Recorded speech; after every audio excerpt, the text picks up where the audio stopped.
Assalamu alaikum. Alors bonjour tout le monde, j'espère que vous allez bien. Alors c'est avec plaisir que je vous retrouve dans cette nouvelle vidéo pour vous proposer une correction de cet exercice. Toujours, c'est un exercice du TD numéro 1, mécanique vibratoire 4e année de l'ENSAM de McNeese. Alors, nous avons ici un cylindre uniforme de masse petit m, donc qui peut tourner, oui, qu'on a tourné d'un angle θ par rapport à la position d'équilibre et libéré. Donc, on l'a tourné par rapport à la position d'équilibre et libéré. OK. On vous demande de déterminer l'équation du mouvement et obtenir ainsi la fréquence de vibration libre. Donc, lorsque vous avez l'équation du mouvement, bon, vous avez directement en fait la fréquence. Alors, le cylindre roule sans glisser. Donc, ici, comme d'habitude, vous avez deux méthodes, le PFD et le Lagrange. Donc, je préfère personnellement la méthode de Lagrange pour sa simplicité. Alors, sans plus tarder, pour cette méthode, il faut d'abord déterminer les énergies, l'énergie cinétique potentielle de dissipation, s'il en existe, de notre système. Et après, juste, vous faites les dérivés. Vous avez votre équation en fait caractéristique du mouvement. Une fois que vous avez l'équation, vous avez la fréquence de vibration libre. Alors, pour le système, donc il faut d'abord comprendre que ici, le cylindre a deux mouvements en fait. Deux mouvements. Nous avons un mouvement en fait de rotation. Donc, il peut tourner.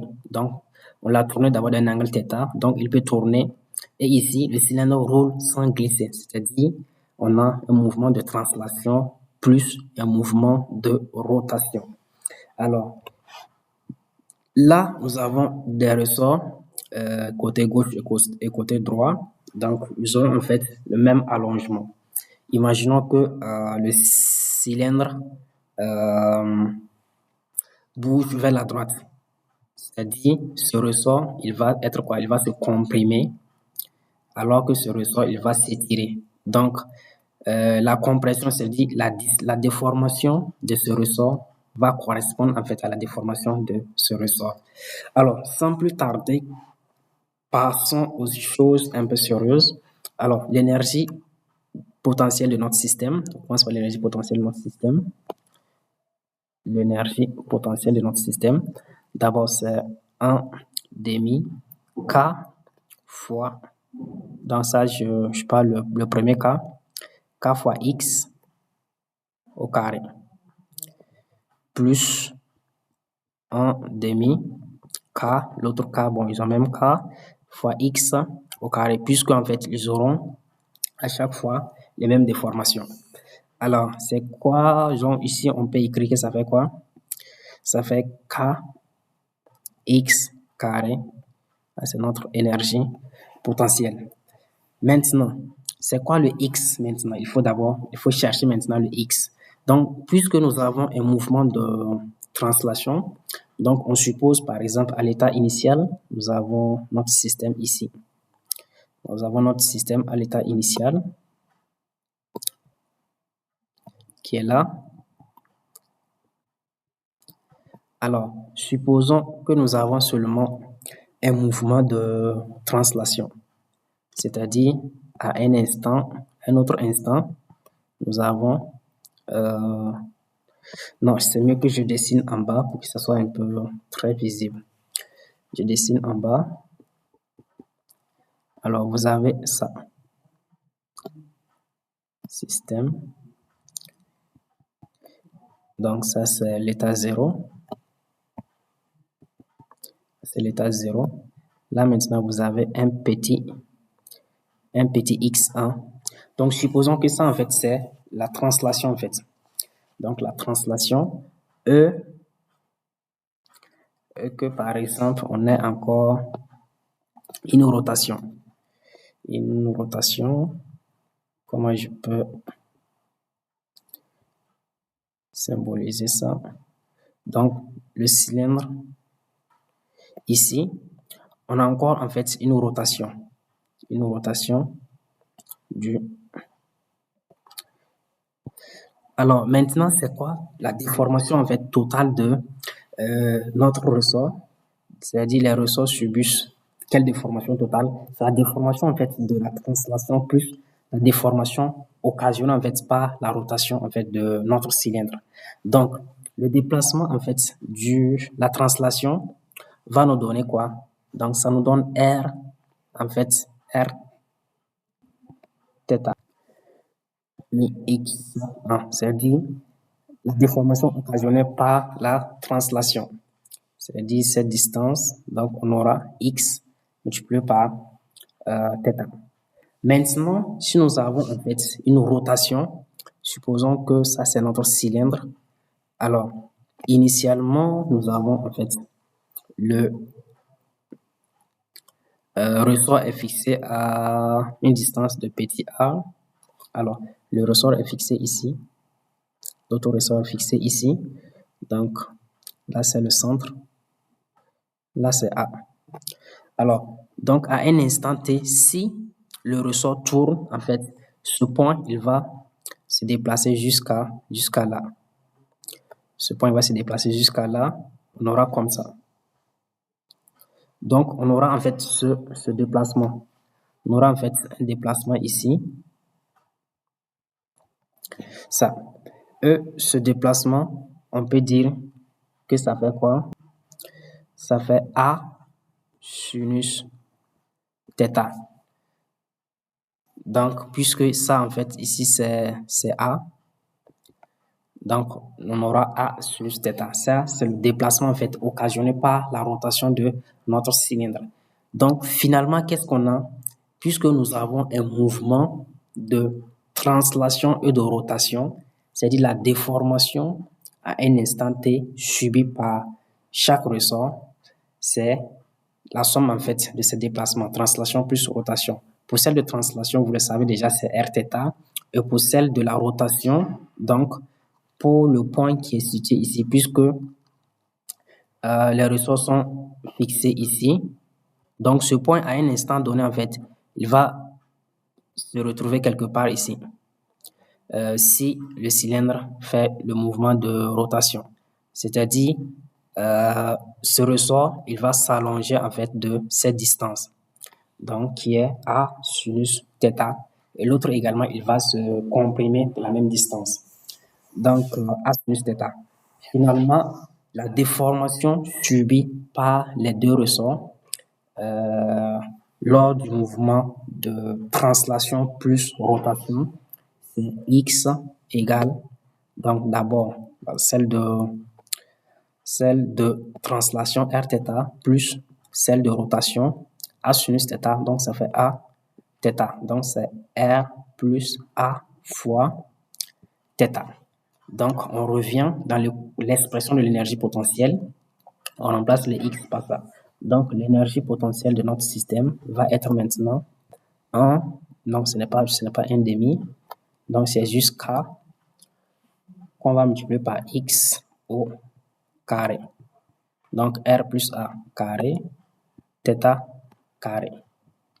Donc voici en fait l'expression de l'énergie potentielle de notre système. Alors pour l'énergie, l'énergie cinétique de notre système maintenant. Alors ici nous avons quoi? Un mouvement de translation plus un mouvement de rotation. Alors l'énergie cinétique va être en fait la combinaison des deux énergies. On aura l'énergie cinétique est égale l'énergie cinétique de rotation plus l'énergie cinétique de translation. Alors pour l'énergie cinétique de rotation, comme je l'ai dit, c'est 1 demi fois l'inertie fois θ point au carré. Et pour l'énergie cinétique de translation, ce n'est rien d'autre que le 1 demi m, la masse, fois le x point au carré. Alors ici, c'est quoi l'inertie en fait d'un cylindre? Donc ça fait m, on aura 1 demi m r carré. Donc ici, ça c'est le I pour la rotation. Donc, l'énergie cinétique va être égale à 1 demi fois 1 demi grand M R carré, θ point carré, plus 1 demi. Donc, ça, c'est la masse. Hein. Dans la masse du cylindre est noté petit m, c'est pas grand M. Donc, ça, c'est petit m. Petit m. Là également, c'est petit m. Maintenant, x point au carré. Nous avons vu que la translation engendre en fait ce déplacement x qui est égal à r θ. Maintenant, le x point va être égal à quoi? R θ point. Donc, on a x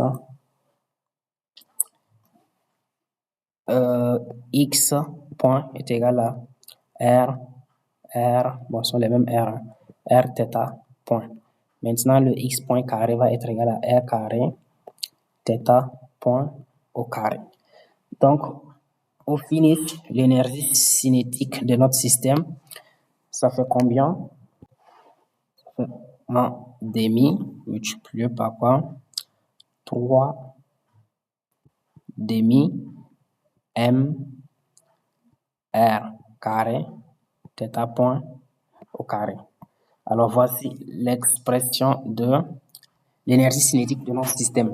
Alors, on va voir est-ce que nous avons l'énergie de dissipation. Nous n'avons pas d'amortisseur ici, donc on n'a pas d'énergie de dissipation. Également, nous n'avons pas également de force extérieure qui agit sur le système. Donc, nous avons tout en fait. Nous avons tout ce qu'il nous faut pour déterminer en fait l'équation de notre système. Alors, il faut déterminer L, ça fait l'énergie cinétique moins l'énergie potentielle. Ça fait quoi? L'énergie cinétique, donc 1 demi multiplié par 3 demi m r carré θ point carré moins l'énergie potentielle de notre système. L'énergie potentielle, c'est K, si je ne me trompe pas, A plus A, R plus A carré, θ carré. C'est bien. Maintenant, appliquons directement la méthode de Lagrange, c'est-à-dire la dérivée par rapport au temps de la dérivée de L par rapport à θ point moins la dérivée de L par rapport à θ plus la dérivée de l'énergie de dissipation par rapport à θ point qui est égal à 0. D'ailleurs, nous n'avons pas d'amortisseur, donc ça fait 0. Donc, nous allons juste dériver L par rapport à θ point. Alors, la dérivée de L par rapport à θ point, qu'est-ce que ça nous donne? Je descends un peu. Donc, c'est bien. Par rapport à θ point, j'ai 3 demi m r carré θ point. Donc, cela signifie que la dérivée par rapport au temps de la dérivée de L par rapport à θ point est égal à 3 demi m r carré θ 2 points. Donc, nous venons de trouver en fait ce premier terme. Donc, il reste le second terme, la dérivée de L par rapport à θ qui fait moins K R plus A au carré fois θ. Donc, on aura en fait un 2 ici. Exactement. Alors, qu'est-ce qu'il reste à faire? Remplacer dans l'équation. Donc, qu'est-ce qu'on obtient? On obtient 3 sur 2 m r carré θ 2 points plus 2k facteur de r plus a au carré θ est égal à 0. Alors, nous pouvons réécrire cette expression. Ça fait θ, on obtient θ 2 points plus 4k sur 3 m. Bon, ce sont les mêmes R. Hein. Ici, j'ai travaillé avec grand R, ici, j'ai travaillé avec petit r. Bon, tu veux voir dans l'énoncé, c'est plus mieux. L'énoncé, je pense qu'ils ont utilisé petit r. Donc, ce n'est pas grand R. Il faut remplacer par petit r. Donc, ça, c'est petit r. Petit r. Sur petit r au carré. Ici, j'ai quoi? R plus A au carré fois θ qui est égal à 0. Alors, ce terme sera noté oméga 0 au carré, avec oméga 0, la pulsation propre de notre système. C'est-à-dire, oméga 0, c'est la racine de 4K R plus A au carré sur 3M R au carré. Maintenant, la deuxième question, c'était la fréquence propre de notre système. Nous savons que le oméga, ça fait quoi? Ça fait 2 pi F. Alors, la fréquence propre, c'est quoi? C'est le F, c'est quoi? C'est 1 sur 2 pi fois oméga 0. Donc, fois la racine de 4K A plus R carré sur 3M R carré. Donc, voici les résultats de cet exercice. Alors, nous sommes à terme de cette vidéo. J'espère que vous avez aimé et que vous avez compris. Alors, si vous avez des questions, toujours n'hésitez pas à les poser en commentaire. C'est avec plaisir que je vais répondre. Merci et à bientôt. Assalamu alaikum.